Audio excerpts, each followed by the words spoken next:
This is the meeting number 3 of the Standing Committee on Licensing and Occupation. Madam Secretary, call the roll.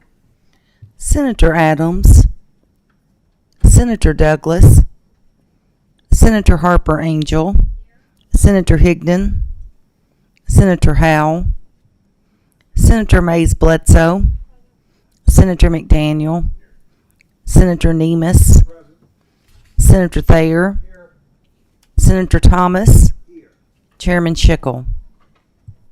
Present. Let the record reflect we do have a quorum and are duly constituted to do business. Do any members have introductions or announcements? Chair recognizes Senator Bledsoe. Thank you, Chair. I just wanted to recognize and invite 2 of my guests here today that are students. Gage and Hadley are spending the day with me, and I'm excited to host them today. Thank you.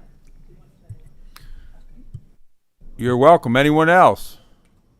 Okay, we're going to have a rather concise agenda. We heard a lot of testimony on Senate Bill 14 last week, and I believe there is a committee substitute. So at this time, I'll entertain a motion to...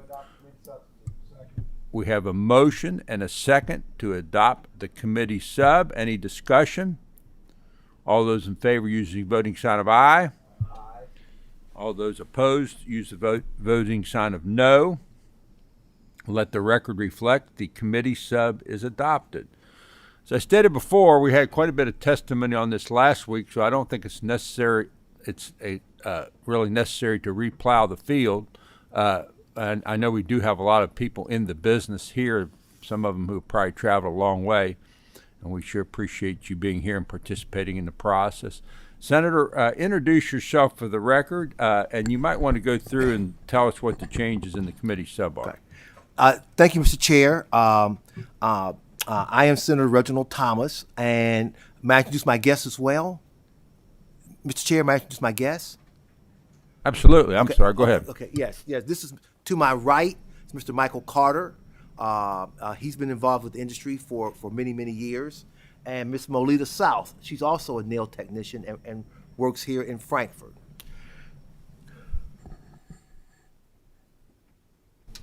Proceed. Yeah, Mr. Chair, I know how you like to get to the point, and so that's exactly what I want to do. Good. This bill has been well vetted at this point. This is the 3rd time we've been here. And the only changes from last week to this week are 2. If you go to page 3 of the bill, on line 21, what we've done there is take out one sentence that said that the Board of Cosmetology had to work with the salon and come up with a reasonable time frame to correct the violations. The board wanted that sentence excised. They wanted to be moved more expeditiously with their warnings and get the resolution without too much delay. So we agreed with that. The only other change is that they wanted a requirement that the 2 members, one be a nail technician, one be an esthetician, and so we agreed with that. Obviously, if we're going to require a nail technician, Senator Bledsoe, you have to require an esthetician as well. The more people we have at the table, the better. So we made those accommodations to the Board of Cosmetology. Everything else is as it was in Senate Committee Substitute 1. And that's all I have to say. Thank you, Senator. Do we have a representative from the board here? Kind of surprises me. Oh, there you are. Yes, come on forward here. I understand you like most of this, but I want to hear it out of your mouth. Come on up and have a seat.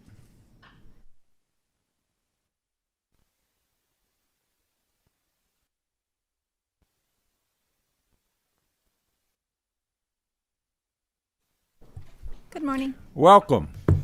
You were here also last week, and we were hoping that you could get together and work something out, and I'm happy to hear that you have, but I want you to confirm it for me. Absolutely. As Senator Thomas addressed, there were only some minor things that were changed. As far as the board, they have not seen this in its entirety, as they have not met at this time. But we made the adjustments in line with their recommendations that they had made previously to Senator Thomas last fall. Well, thank you, and I want to thank all parties involved for getting together and working this thing out. Do we have any questions from the Senator Thayer? Thank you, Mr. Chairman, and I want to thank the board for working with the industry to get this committee sub in order. The changes look good. I just want to bring everyone's attention to line 21 with the reference to an immediate and present danger to the health and safety of the public. Reminds me of an old movie starring Harrison Ford, Clear and Present Danger, where the President of the United States took advantage of the clear and present danger language to declare war in Central America that nobody knew about. I'm sure Chairman McDaniel remembers that movie. I just want to make sure that this particular phrase isn't wide enough to drive a truck through when you're enforcing the laws and regulations. What would constitute an immediate and present danger in one of these salons? Prohibited implements that could maim or make a diabetic lose a leg that are only authorized by podiatrists to be used. Okay.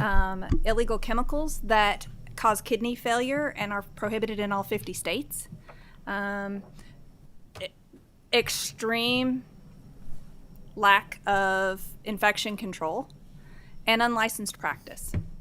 Very good. So thank you, Mr. Chairman. Just to follow up, it sounds like there are items that could trigger this that are already covered in statute. Yes, sir. Okay. Thank you. Thank you, Mr. Chairman. There's one other example I can think of and that's animals that bite people. But I know that's come up. Is there any other questions from the panel before we vote? Yes, Senator. Thank you, Mr. Chairman. On line 14, page 3, we have based upon verified probable cause versus probable cause. Can you tell me what verified probable cause is? Yeah. Chris Hunt So- is our counsel. So, I'm sorry we didn't introduce ourselves. Yeah, I'm Christopher Hunt. I'm general counsel. To be direct, Senator, this section, those two sections actually repeat what's in KRS Chapter 13B, which covers administrative hearings, as I read it. Off the top of my head, I don't think the word verified is in there. I do know that in 13B, the standard is substantial evidence. So as I would read that and as I would advise the board, it's kind of a distinction without a difference. It's just using a different word for the same standard. I would read it as the board would have to have some kind of substantial evidence to reuse the word to prove that there was that probable cause. Follow up, Mr. Chairman. Follow up, granted. It really is different words, though, than the original bill between probable cause. I might think so, but what is verified? Who decides what's verified? I think the answer is I don't know. I think it would probably come down to maybe a hearing officer, but there is no description in law or regulation that defines the word verified. I think the only answer I can give you is whether any evidence that the board may have would meet the rules of evidence in terms of admissibility, validity. I would have to lay a foundation for that evidence to demonstrate that it is accurate. I think that's what would meet that requirement. Mr. Chairman, follow up, please. Follow up, granted. I want to just make an observation. For 20 years, I've worked with this board, and it's been very difficult, trials and tribulations over those 20 years. You've been very, very resistant to change, and this industry is changing. And you've got to be open, and you've got to change with it. I tried to pass the dry bar bill, and it was like getting an act of Congress. And the hair braiding bill, I hear the dry bars are doing wonderful, and the hair braiding ladies are safe in their homes. These people, these individuals have been here 4 times, and they want to be heard because they want a career, one that they have a talent in. And we don't need to make it harder for them. And What about the languages? I don't see anything about the different languages. Did we delete that as well?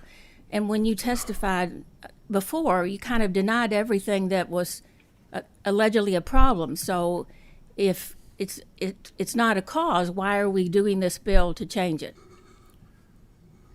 Well, as chair, I want to jump in here. I thank you for your comments, Senator, and I agree with some of them. Others I disagree with. First of all, the language being taken out was not the board's doing. That was my doing, and I take responsibility for it, and I'll be happy to discuss that with you.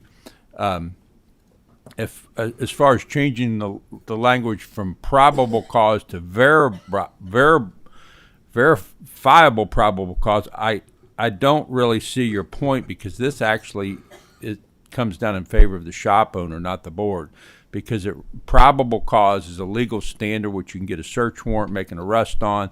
When you add that extra word in front of it, it's kind of a nebulous term, but it actually raises it. It doesn't lower it. So that would actually be something that would help the shop owner, not the board. But I do hear what you're saying as far as things changing, and sometimes we don't change as quick as we should. So I do hear that part of it, but I don't think you can't blame them for the language, and you can't blame them for that word, because I think that word actually gives the shop owner more options rather than the board. Anyone else? Thank you, Mr. Chairman.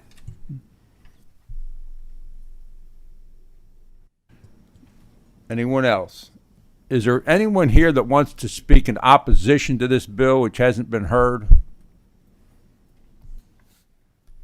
Speak now or forever hold your peace. Madam Secretary, call the roll. Senator Adams. Senator Douglas. Aye. Senator Harper Angel. Senator Higdon. Senator Howe. Senator Mays Bledsoe. Senator McDaniel. Aye. Senator Nemus. Senator Thayer. Senator Thomas. Chairman Schickel. Aye.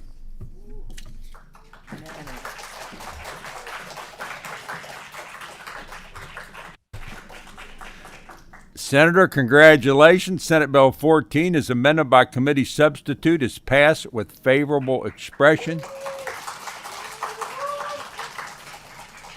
Unanimously. We usually don't let hooting and hollering in these meetings, but I think today we'll make an exception. Is there anything else to come before this committee? If without objection, we stand adjourned.